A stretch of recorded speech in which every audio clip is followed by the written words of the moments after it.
Hi chess friends, this is King's Executor covering round 7 of the Tata Steel Tournament 2013 in Wijk aan Zee. And this has been the most dramatic game of the round in my opinion, and it's between Sergey Karjakin, the 6th best grandmaster in the world, against Lewon Aronian, number 3 of the world. We're looking at this game from Black's perspective because Aronian really initiated all the problems to White in this game, and we're going to look how White dealt with it. Karjakin kicked off with e4, and after e5 we soon see the contours of the Spanish game, probably one of the very most fashionable openings at top level. And after castles here, we've seen bishop c5 in the game of the day of the last round, but this time bishop e7, the more modest approach. Now look how modest Black's position is going to be in the next moves. I hope you hear the irony. b5 to kick the bishop, and now castles. a4 to probe on Black's queen side. b4 by Black.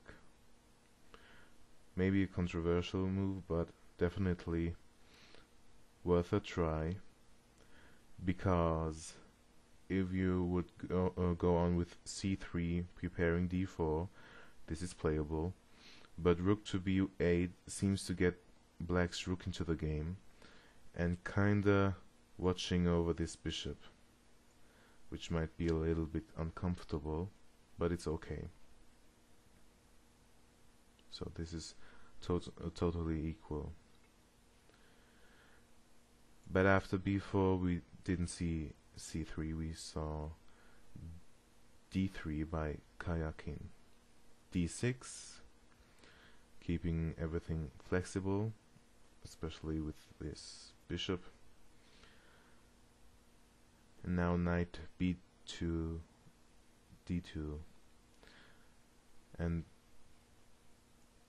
this knight, as you probably know, is heading towards this or this square. Typical Spanish maneuver from the white side.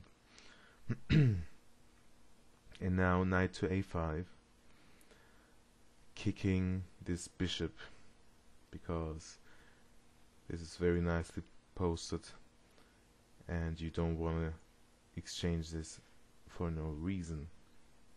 But this gives Black the time to gain space on the queen side. Well, this wouldn't be possible that quickly if this bishop would have been on c5 early on in the game in this position. So bishop e7 seems to be a nice way really to try to play another way, which is not modest at all. c3 now to challenge this pawn chain, and now rook b8. As I said earlier, the rook is coming into the game. Knight to c4, knight back to c6. Well, if we would exchange this knight here, I think bishop takes, and well, having this space advantage on the queen side, I guess you want to keep your pieces as Black. h3 now to prevent bishop g4. Well, I'm not sure if this move is necessary, but I'll guess can ask the top number 6 of the world. So h6, h3 and h6. Well, in this position you don't wanna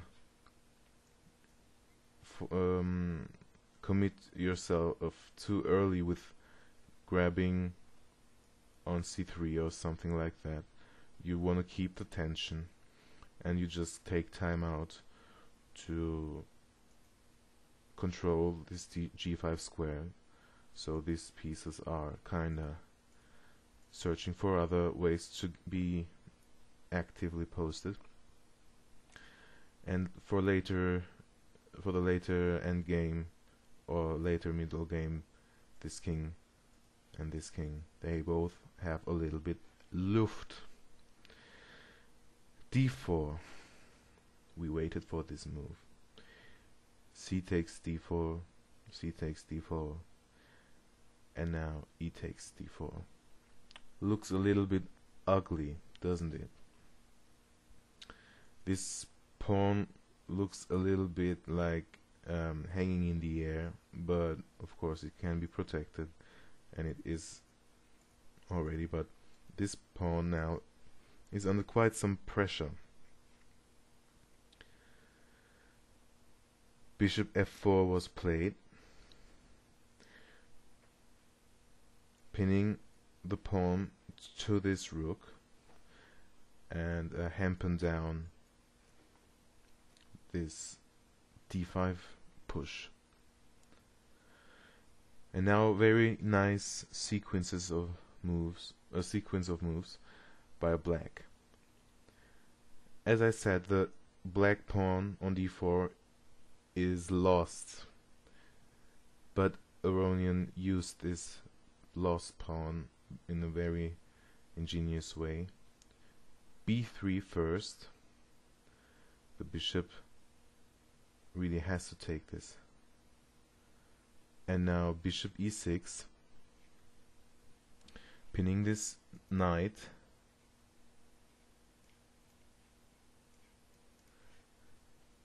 And well, it's already difficult for white, well, even for grandmasters. Let's look what black is threatening here. If we would give black a random move, or the next move with a random move here, like king h1, then rook takes, queen takes, and knight to a5. And just let's look a little bit at this position. If queen back to d1, we can simply take this piece. Bishop takes c4 is also possible, probably even better, but this is simple enough. Queen b6, b3 kicking the knight, and now you see black is the exchange up for a pawn, and this should be probably even winning for black. So after bishop e6 and this lurking threat,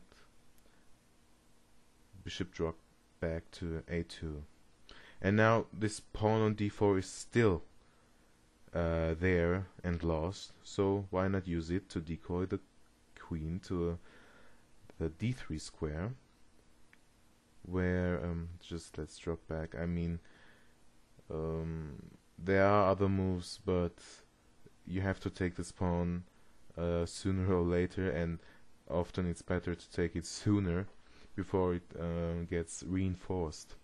So takes, and now knight b4, and this is really the start of the actual middle game.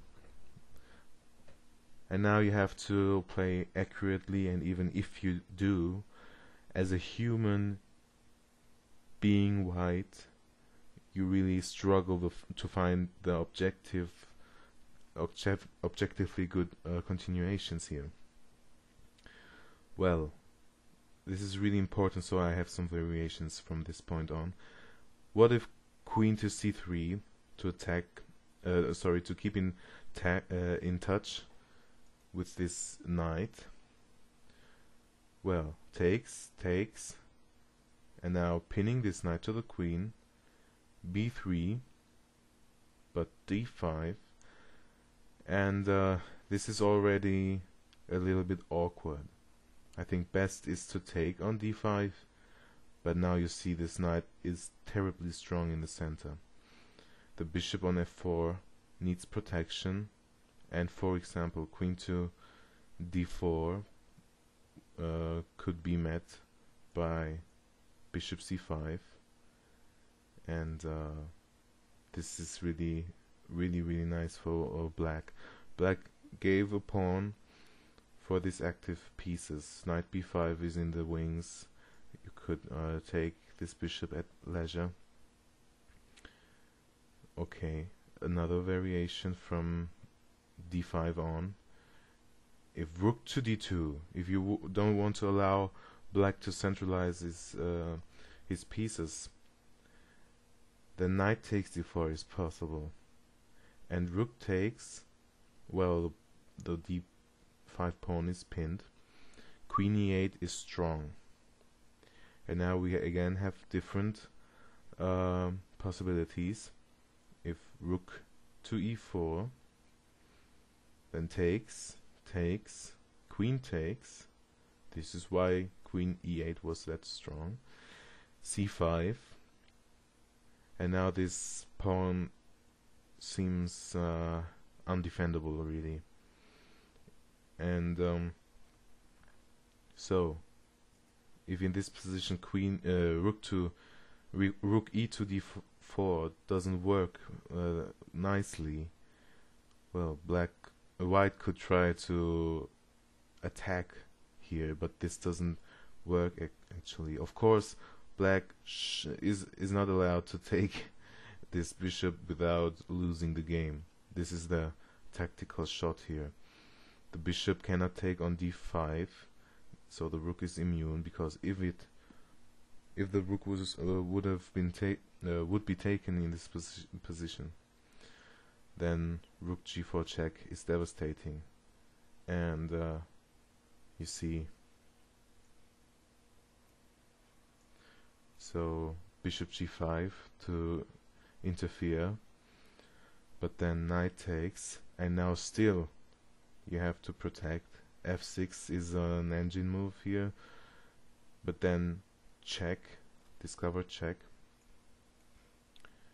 king h8, and now a very quiet move, but threatening simply to mate. And if queen h5 to cover it, well, the knight attacks the queen, and still this pawn and mate is threatened on h6.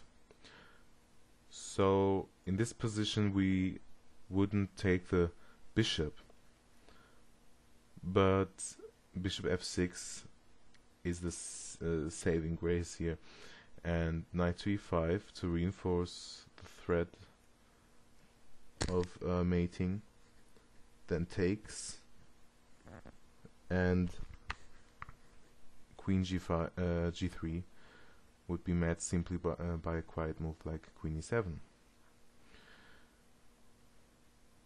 Okay, just let me drop back here.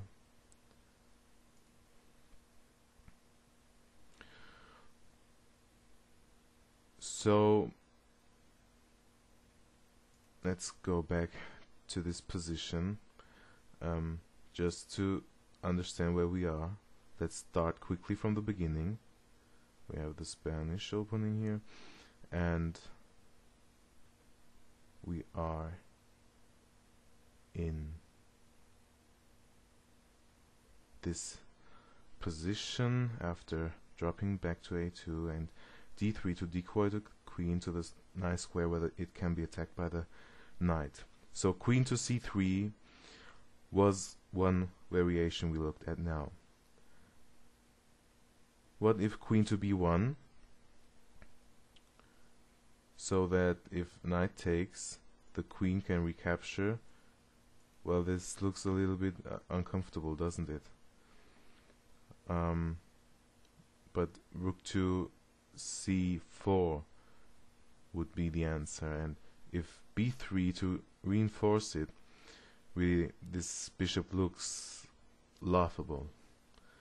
And d5 takes, and bishop d2. Well, in this position you see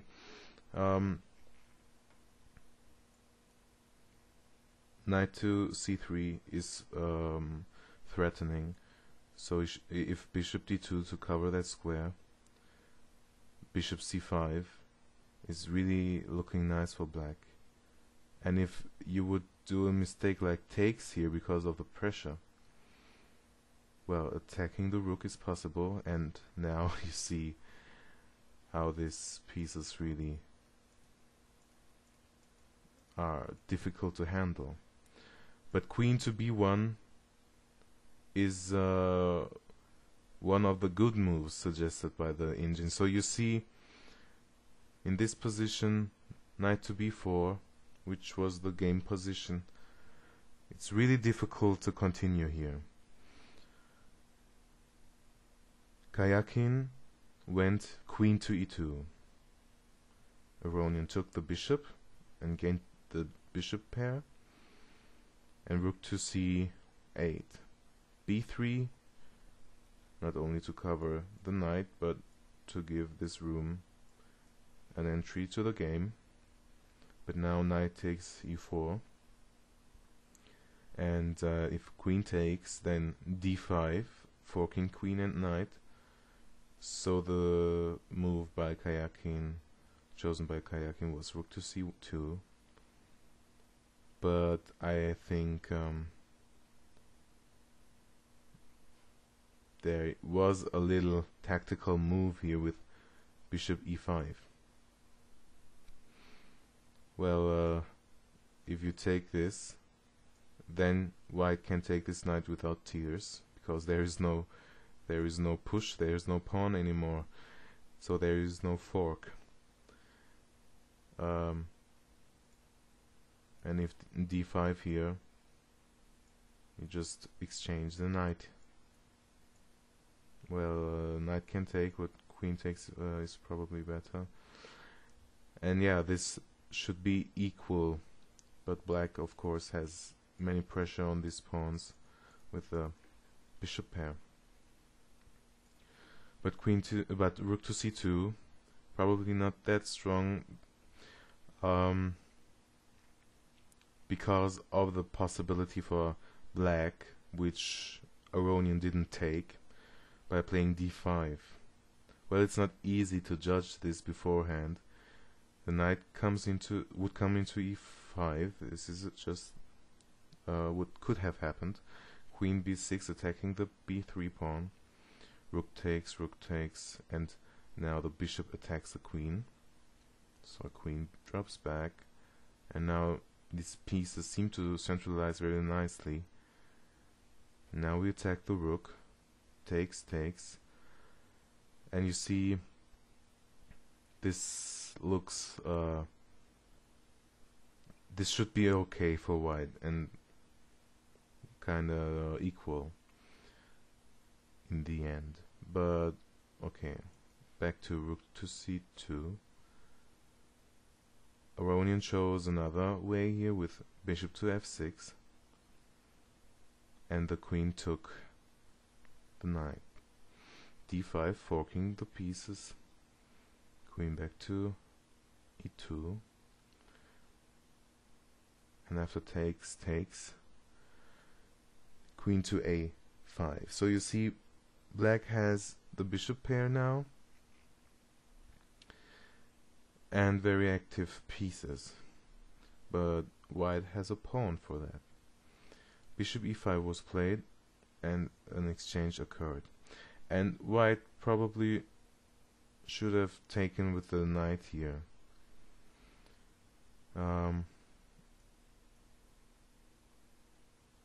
Karjakin thought he saw another route here with queen takes e5,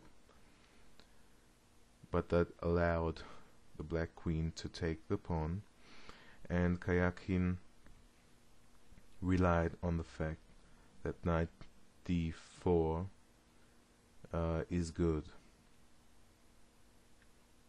Well, maybe he was hoping for this continuation, which would fail to knight f5 and threatening mate, and if f6, queen g3, and if queen to e7 to protect g7, then we protect and attack the knight on f5, then queen g4 protecting it, and now you see these rooks are devastating. If rook to f7 to stop this threat of rook e7, then simply knight takes h6, and well, if this doesn't work, then this position should be lost for black. But Aronian took the pawn on h3. So in this position, rook f2 e8 is threatening. That would lose material for white, so white steps out of the way. And now bishop back to d7. Well, this position is already difficult. The question is which pawn is stronger. And it seems for me that black has an advantage here.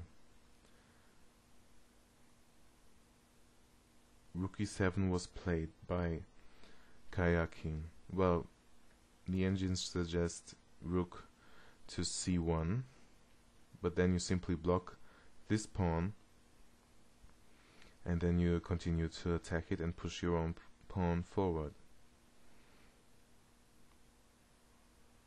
So rook to e7,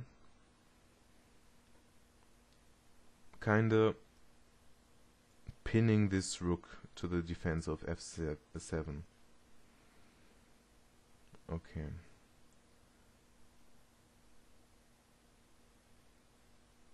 Rook to e8 here to exchange the rooks. Well, there was probably another shot with bishop b5. This looks very strong. If rook to back to e4, you can just take this. So, but Aronian wanted to exchange rooks. Maybe he missed the move bishop b5. And now white even has back rank problems and passive pieces, whereas black is dominating the position with threats and activity. And queen to d6 by Karjakin was kind of bad move. Well, I think rook to c1 is necessary to protect the back rank, but queen to b1, and now the threats are renewed. Well, probably knight to f3 is then forced, but then a5, and it looks very difficult for black, for white.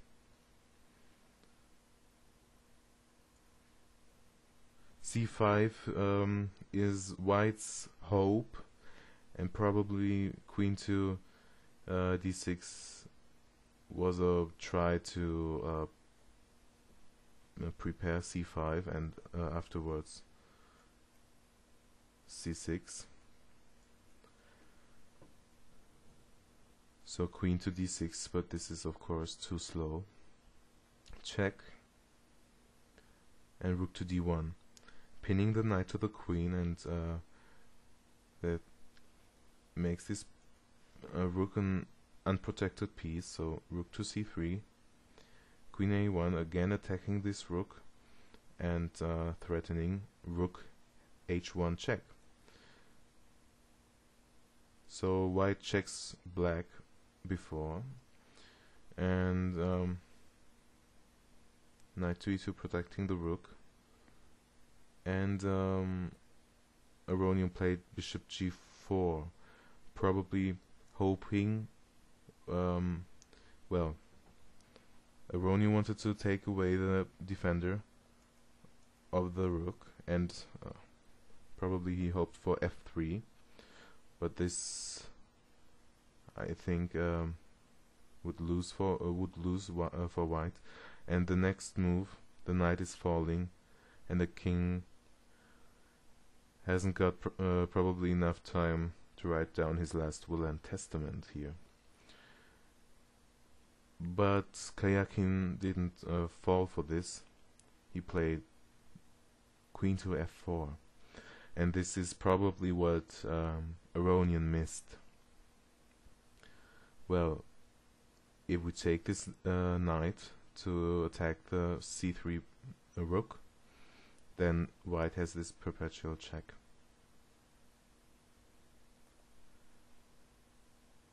So after queen to f4,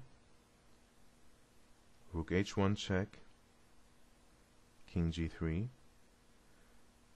and h5 here. Well, it's already very difficult. I think f5 would have been a little bit stronger, and rook c1 seems to be the only move.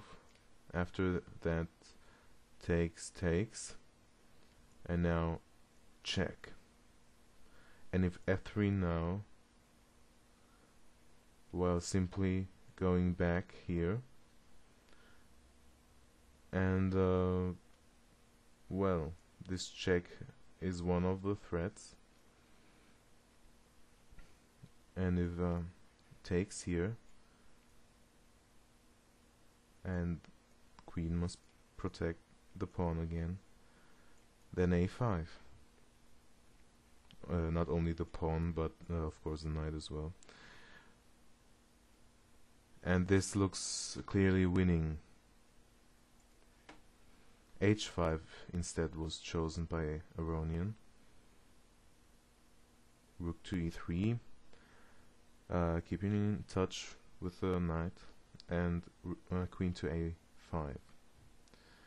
Well, black tries to really get to the white king, and the question is the king solidly protected, or is it mateable?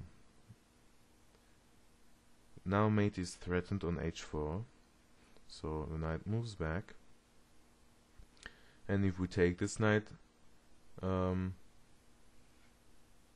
let's see, do I have, no, I don't have a variation, so if we take this knight, then the queen protects this square, so taking this knight makes no sense. And knight to g5 is threatened, so king g8 would have been maybe the best try. Maybe Aronian was afraid of c5, but then we can take the knight, takes, well, not with the king, or else queen to d5 check, grabbing the pawn. So rook takes, and now h5 to h4, threatening mate, or at least forcing white to give up the queen for the rook. But the queen can interfere with that plan. Knight, queen c7 check, queen f4, queen e7, preparing h4 maybe, then check, and going back, and h4, well, king g4 is good enough, and takes. It looks simply unclear in this position, so it's not so easy to handle this move, knight back to f3 by white. Aronian played f6, queen e4 check, king h6, knight to h4, stopping this pawn and maybe threatening check here. Queen checks and f4 was played, and now Aronian tried rook takes knight, king takes rook, queen c7, king g3, bishop f5, queen e8, takes the pawn. Well, this pawn is really black's only hope. But after queen h8 check, and the queen moves back here, well, a5 by Aronian, king h2, getting out of any checks in the future. Bishop to f5 with the hope of pushing this pawn, and if the queen would have been forced to stop the pawn, well, then there's this move threatening. But white has an easy resource here with queen h8 check, and not king g6 now because of rook g3 check. Well, it would be playable actually, but I don't think that black wants to go into this. Well, if we go there and check, you have to go in between, and now you have no hope whatsoever as white. And the other way around, going back, and now in this position the game was drawn. And you see, this dramatic game really had his turns and twists, and it should have been a win for Aronian, but he couldn't take the point home. The only winning parties of the round were Anand against Van Wely. Anand won this game, and Hao Wang against Hikaru Nakamura was won by Nakamura with the black pieces, Anand won with the white pieces. Both games were lost from the blundering opponents, so this is why I have chosen this game as a game of the day, with many and long variations, but I made them to point out the struggle white had to face all the time, and it was really difficult to play for as white, and on the other hand it was difficult for black to take the points home as well.